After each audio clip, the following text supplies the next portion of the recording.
Yes, people, welcome back to the Daily Football Report and welcome to another episode. And of course, we have always great news coming out for you today. So, on today's episode, we're going to be reacting to Jack Grealish and what he had to say about the referee decisions in the game. We have some news about Manchester United fans booing Garnacho at his return to Old Trafford.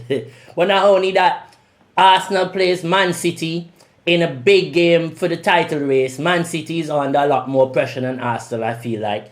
And we also going to be talking about a little moment that happened in the game with two players from Manchester United and Chelsea. So let's jump into it right away. Jack Grealish was very unapologetic about the situation and what happened in the game against Everton and Liverpool. The Merseyside Derby, as we know, Liverpool won the game 2-1 and they had a 2-0 lead, but Everton started to come back into the game, gained a lot of momentum going into the last 10-15 minutes of the game, and Liverpool was actually under a lot of pressure. Now, we have to really look at this situation with Liverpool, because as much as Liverpool are winning games, they are conceding a lot of goals. And when teams hit better form, is Liverpool going to still be able to be playing this way and be able to win as many games? Because I think Liverpool is in their best run of form at the moment. So if this is their best run of form and they're conceding goals, does this mean that we're going to see a lot of teams starting to, as the season go on, put Liverpool under a lot more pressure? Because when teams start to get a bit more defensive resolute and you're conceding chances and giving up goals, you can't really outscore every opponent in the Premier League. And especially the bigger teams, if they give up so much space in which they've been giving up and allowing teams to get back into the game, it's going to be a big worry for them, and they have to actually pay a lot of attention to what's going on with that situation. But anyways, Jack Grealish was unapologetic of the situation and what happened, and I kind of agree with him, because does this mean that the referees are favouring Liverpool? It could be. It could be. We've seen too many games that they've been chasing or they've been a draw and they've been massive added times. And then now you see that in games when they're winning and they're being put under pressure, there's like little to none added time. You know, even in that game against Newcastle, we saw massive added times, giving them a chance to chase the game. Against, I think even against Atletico Madrid, the same thing, you know, giving them a chance to get back into the game. So I just feel like we have to kind of, I'm not saying that the referees are being cheats, but I'm just saying that we have to look into it a bit more. So Jack Grealish had this to say about the whole situation with the referees, the added time, what he thought about the challenges. Oh my God, I'm so sorry. The game, everything. We had time, but you know, I've never seen a player in my whole life get booked before taking a quick free kick. I don't know where that rule's come in. So yeah, I don't think even the stoppage time. I think, what was it, 3 minutes and 1 minute? Like, come on, I've never seen that in the Premier League in the last 3 years. So yeah. Is he lying though? Like, is the guy lying?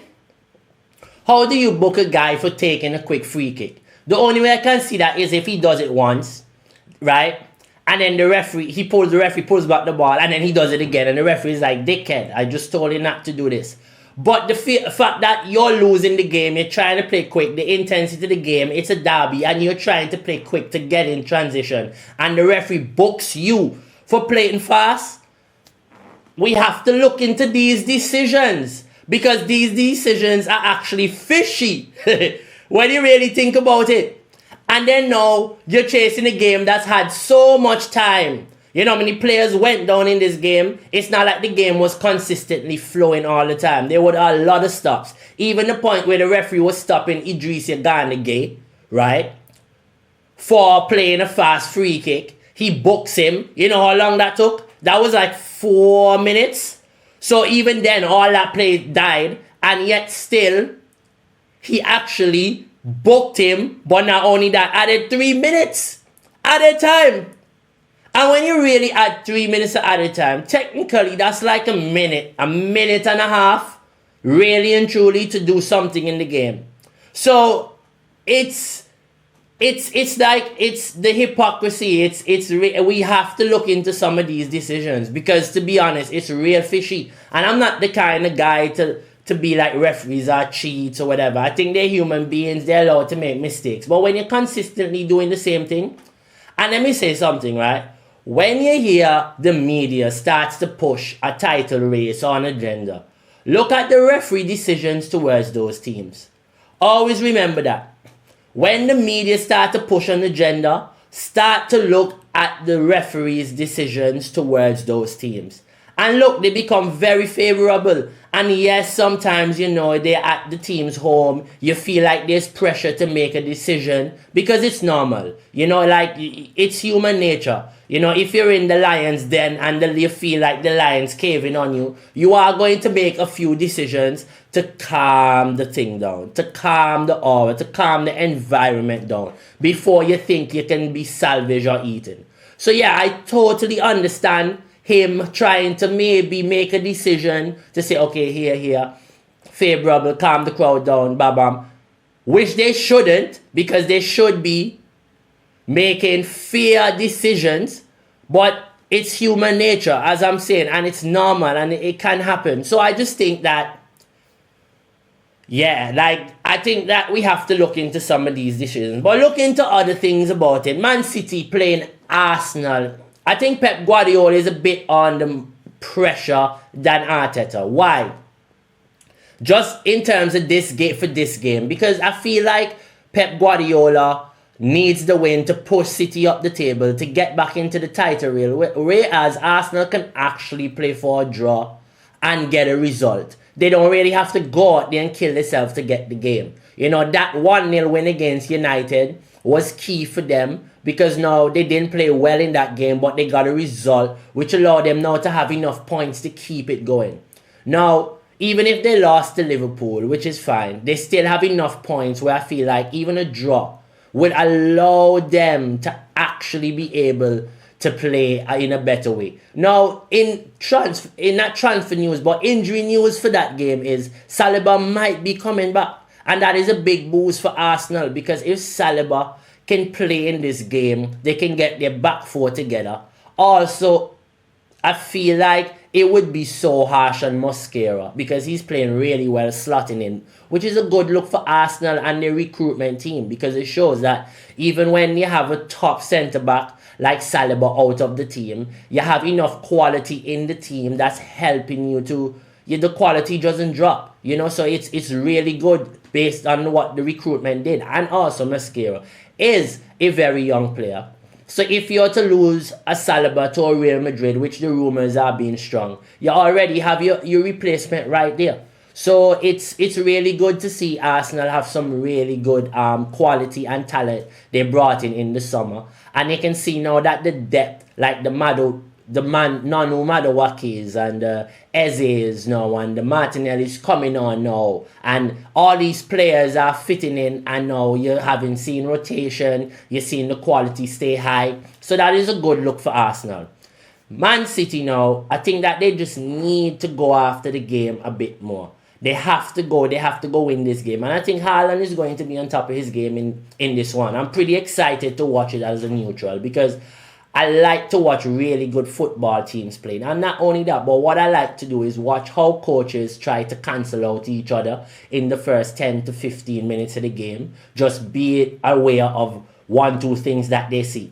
The tactical changes in how teams try to dominate is so fun to watch, and I feel like if fans actually watch the game and try to notice these things as well, it would be so much more exciting for them, which is why also I'm thinking about jumping in and doing watch-alongs, because I feel like if I was to watch the game and show y'all how I watch the game, we could learn so much football together, and we'll be doing it soon, so don't worry about that. But into other things now, this was such a wholesome moment by these two guys here, one from Manchester United and one from Chelsea. The Cole Palmer and Mainoo link up, the England future. These two guys, the Yardman, the Jamaicans, the Africans, everything link up in one link. And hey, let me tell y'all something, right? This link up for me is so funny because, this reminds me of when you're playing against your boys for real. But like, you're in school and you and your boys playing, right? And after y'all done play or something happen, you're like, yeah, dog, you don't know how we go, yeah? See you later, bro. Like, yo, this link up for me was so wholesome, man. Between Cole Palmer and Kobe Mainoo. Look at this shit. He's like, dog. He's like, dog. Yo, he's like, yo, you don't know, no. You don't know. When the game done, just give me a jersey and we party later. Link me there, yeah, dog. Pumbuckler. Hey, look. I'm so happy, man. I'm so happy. Manchester United spanking Chelsea in such a crazy game. You know, for me, that game was... I honestly don't even know how to describe that game. It's pretty weird. Like, the rain, the conditions, both teams getting red cards in the first half, United scoring early, dominating the game, and Chelsea didn't even go after the game. Like, honestly, when you think about it, like, both teams were just like, fuck this shit. It's raining. Where's the 90 minutes? Whoever win. And then Chelsea realized, oh shit, the game nearly done. Let's try score a goal. And then they score one and they're like, oh, maybe we can try score another one. And then they try and they realize, oh shit, United defend this one. So like, fuck it. I swear that's how the game went, bro. I swear that's how the game went. But one more thing I need to talk about. In that same game, United fans, give it up, no? United fans, give it up. Give it up. I said this about Chelsea fans yesterday, but no, United fans, give it up. Like, why are United fans out here, especially these content creators and so, why are they out here attacking Garnacho? Garnacho is a 20-year-old, 21-year-old kid. Like, the man is living the dream, bro. The man played for Atletico Madrid, to Manchester United, to Chelsea. He is living the dream. There's nothing y'all can say to this guy that is going to harm him. I swear to God. Y'all are actually doing more harm to yourself, putting out negative energy out there, singing shit about the kid for no reason. I swear to God. When I'm watching the TV and I'm listening to the Garnacho chants and they're singing about a 20-year-old kid who was involved in their last 2 trophies heavily. Without Garnacho, probably they don't win a cup now. And here they are abusing this kid because he decided he loved Cristiano Ronaldo. He's a controversial kid. He's from Argentina and he loved Cristiano Ronaldo. Who you ever hear say that? You know what I mean? So already, you know, this man loves controversy. He wears an Aston Villa shirt and all of a sudden they go mad because they have Rashford at the back. The same Rashford now that have Aston Villa jersey selling, Barcelona's jersey selling. Like, come on. Like, at the end of the day, these guys are living the dream. This guy is a kid. He's making 6 figures a week. Bro, like, let this man live. This man is living the life. He has kids. He has mansions. His mother doesn't work. His family doesn't work. Like, this man is good. This man is living the dream. Let him live, bro. Let the kids strive. It's just sad to see when you see grown-ass men in their 30s, in their 40s, bro, on a fucking camera, never train at that level ever in their life to play football at that level ever in their life. And here they are chanting and attacking the youth. And they have kids next to them. Instead, they tell those kids, yo, Garnacho may not have the best attitude, but his work ethic, his determination, where he came from as a kid to where he is now is a story maybe a kid should hear. Because some of y'all kids are so fucking fortunate that they don't even understand what it means to do hard work. And y'all pay all this money for these kids to go to all these academies, do all these things, and they still end up being Federico Macedas of the world, Overtons of the world, come to Man U or never even reach that level, get to go play club football maybe because their academy or their club team go play against Man U and all over the world. You pay this ridiculous amount of money and your kids still come out shit and end up sitting next to you in Old Trafford to boo a 21-year-old kid who's worked hard to get there. Y'all are sad and pathetic. And y'all should be reading books. Books that says, I am sad and pathetic. And how do I improve? But yes, people, it's been your boy, Yaya. Sorry about the rant, but I had to go on about it. Because some of these people, they are sick. They are sick. Hating on a kid for living the dream. Garnacho, big up yourself, son. Keep doing you, dog. Be great. You don't even hit close to your form yet. And who's to know what you will become, bro? I bet you Garnacho end up at like Real Madrid or Atletico Madrid or some big team winning massive trophies in his career. Watch him.